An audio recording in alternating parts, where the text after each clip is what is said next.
So here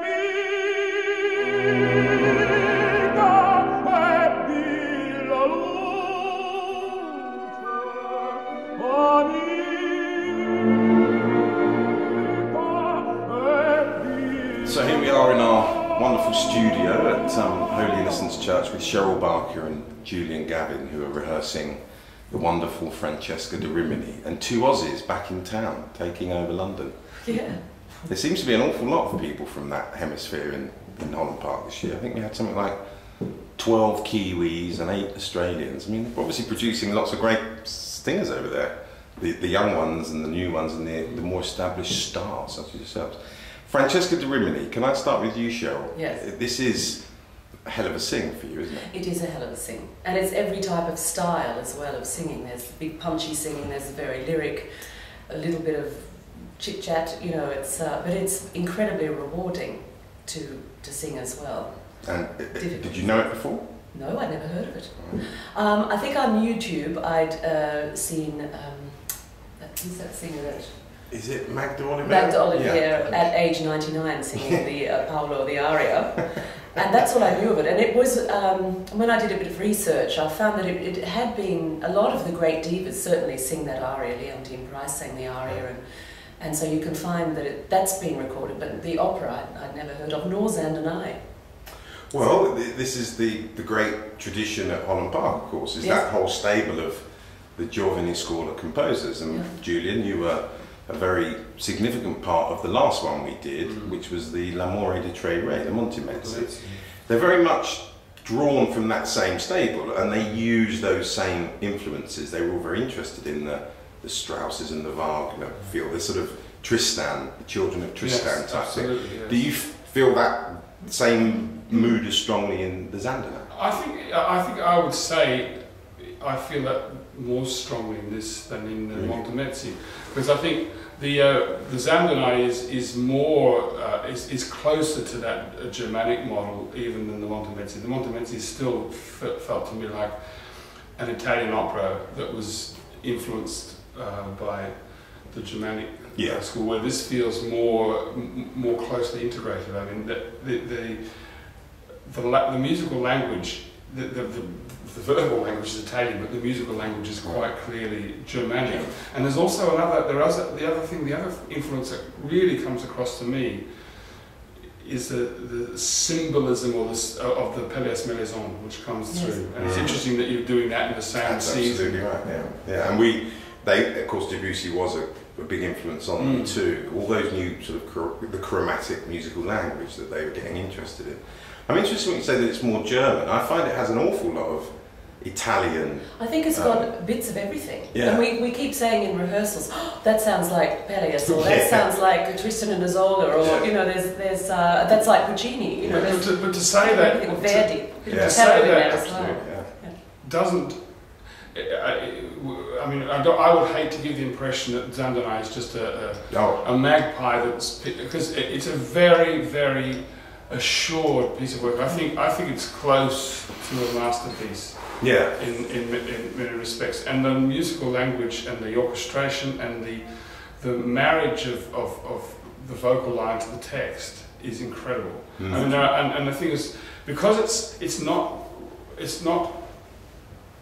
on the surface, because there's the actual musical, the text is very symbolic, and the way he uses the leitmotifs is very complicated. It takes a bit of getting into it as a performer. I think we're sort of, as we're rehearsing it and discussing it and tossing ideas around, we're finding more of the layers. There's a lot of subtext, a lot of things behind why a person's singing a particular thing, and a lot of it is actually in the music. If you listen to the music, then that gives you an indication as to what is going on in the turmoil.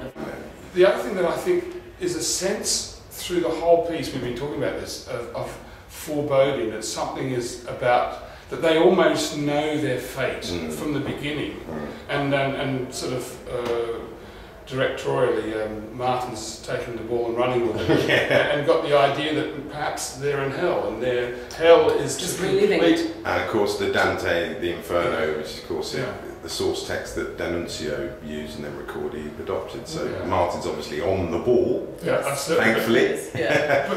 I mean, the other thing that, I mean, I think I'm in awe of what Cheryl has to do. I mean, because I think my music's pretty damn different. Well, I'm in awe of what Julian has to do. You know, 'cause I'm glad I'm not singing the tenor role. I've only got a little bit, but I mean, it's incredible. It is a really it is a hell of a singer. It is a hell of a sing. Yeah. Marathon run of you know. But I mean, as a performer like yourself, I mean, you presumably those are the sort of challenges that. Yeah, I suppose you don't want to do that every single production you do. But that's what is so challenging about it, and it's not for the faint-hearted, I don't think. No. And that could be one of the reasons why the opera's not performed as often. I think it is, yes. I mean, it's sort of fallen away, but I think Paris might be doing it, and I think they're doing it at the Met again, so it's having a bit of a resurgence. Well, we always, you know, that L'Amore we want to do again if we can one day, and it's you know these are great house pieces. Absolutely, and what's so fantastic at Holland Park is that it gives people in London or wherever they're coming from internationally as well a chance to see these pieces and sort of have a taste of what they like, and then hopefully other companies will run with them and they get an airing. Yeah, we always think that they will. We always think, because we show the success and the popularity of them. You know, I mean, I remember, and I think the same effect will happen with this piece. I think these are great first-time pieces as well. You know, people think, well, we should always go, but I don't think they are. I think these are so accessible musically and theatrically that it doesn't matter if you've never been to them before. You'll notice what's good about them. Especially in the way that Holland Park presents them. You know, it's a very good environment to see them in with the, you know, the surtiles are there. It's a very immediate experience because this is a huge orchestration. It's a very visceral piece, and in that theatre, it's not a massive theatre, so you really the sound will really wrap around you, and I think that's what makes it very exciting. Yeah, and exciting for us because you know, it's always nice to give new things, I think, to audiences. And the one thing that always strikes me about these pieces, and is that the last one we did like this was the L'Amore, is people came out of there genuinely stunned, not just by the fact it was a great show, but by they couldn't believe they didn't know this stuff. Where has this been all my life? You know, and I think it's the same thing with this, and I'm sure with you two wonderful people, it's going to be another great hit for us. We are incredibly excited about it, actually. So. Well, we're excited too. Absolutely. I think, Well, it's going to be a lot of fun, and we shall look forward. And you have a whole day ahead of you getting ready for it. So, and a warm rehearsal room too. So, Julian Gavin, Cheryl Barker, thank you very much indeed. Thank you. Thanks very much.